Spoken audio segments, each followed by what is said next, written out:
Sa lahat po ng uri ng grasses, kaya-kaya po. Bakit po? Dahil po siya ay systemic herbicide. Sir, merong mga nagtatanong sa atin, yung Cleto D po ba pwede natin gamitin kahit yung sibuyas natin ay nasa punlaan pa lang? Yun. So malinaw po yun mga kasaka na ang Cleto D ay pwede po natin gamitin sa atin pong mga gulayan katulad po ng talong, sili, kalabasa, watermelon, basta broadleaves. Ibig sabihin yung malalapad po yung dahon. So balik na po tayo sa rangkada, sir. Paano po ba gamitin yung rangkada sa atin pong sibuyasan? Okay po.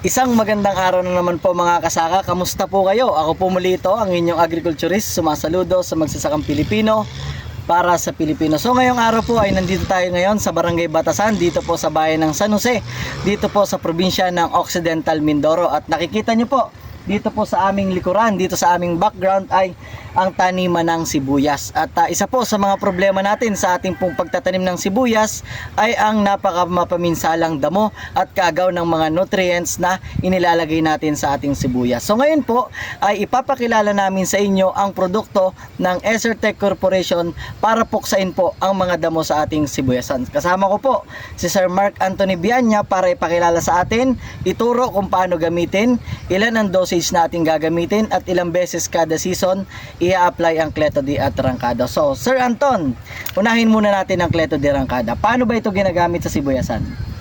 Okay po, ay sa mapagpalang araw po sa ating lahat. Unang-una po, ipapakilala ko po sa inyo ang amin pong Cleto D. Paano po ba siya gamitin? At ano po ba yung timing, dosage sa pag-apply po para po sa ating sibuyasan? Ano po? Unang-una po, sa lipat tanim, after 14 days transplanting, pwede na po tayong gumamit ng ating Cleto D.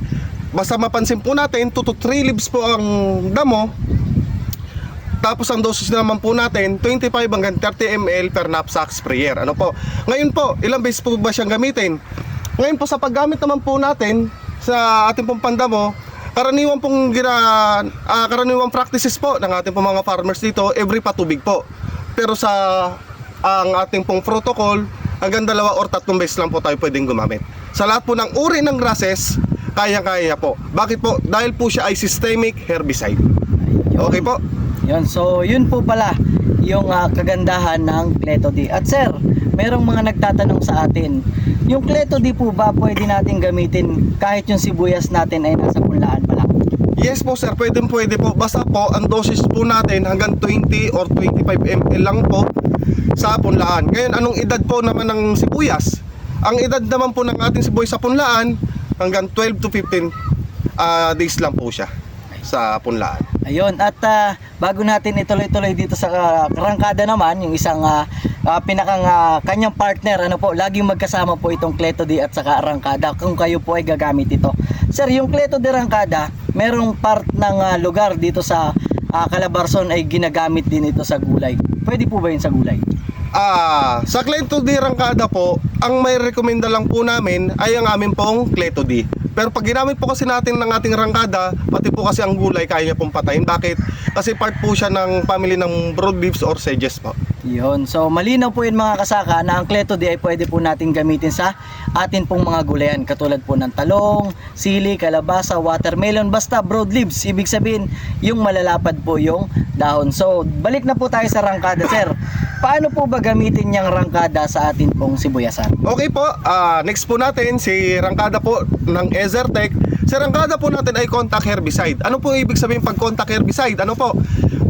Kung alin po yung matatamaan ng ating pong pandamo ng ating rangkada, yun lang po yung kaya niyang patayin. Ano mga damo naman po yung kaya niyang patayin? Yun nga po, sa nabanggit ko po sa inyo kanina, broadleaves at saka sedges po ang kaya niyang patayin. Ngayon, ilan po ba ang dosage niya?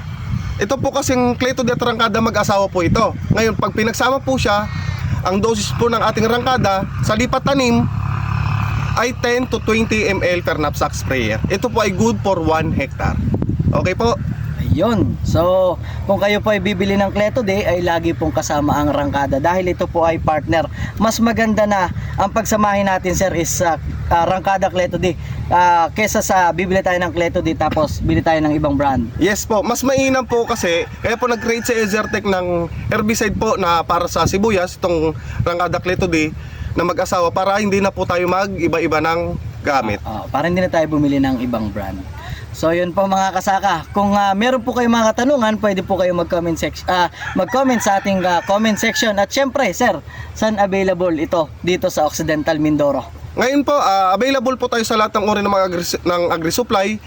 Kung malapit lang po kayo dito sa Batasan, nandiyan po kayong kay Rain Agragasin, Agri-Supply, kay Jaws, kay AgriConnect, kay J Brothers Agri-Supply, kay EEB Agri-Supply, kay Ideal, kay Bagong Lipunan, tsaka kay Migs Agri-Supply. Siya po yung aming distributor. Maraming salamat po. Yon. At syempre kung kayo naman ay taga Nueva Ecija, available din po yan sa atin pong mga soking agricultural supply. Ipagtanong nyo lang po yung Cleto de at Rangkada. So paano po mga kasaka? Sana po ay makagamit kayo ng Cleto de Rangkada. Ito po ay produkto ng Ezertech Corporation.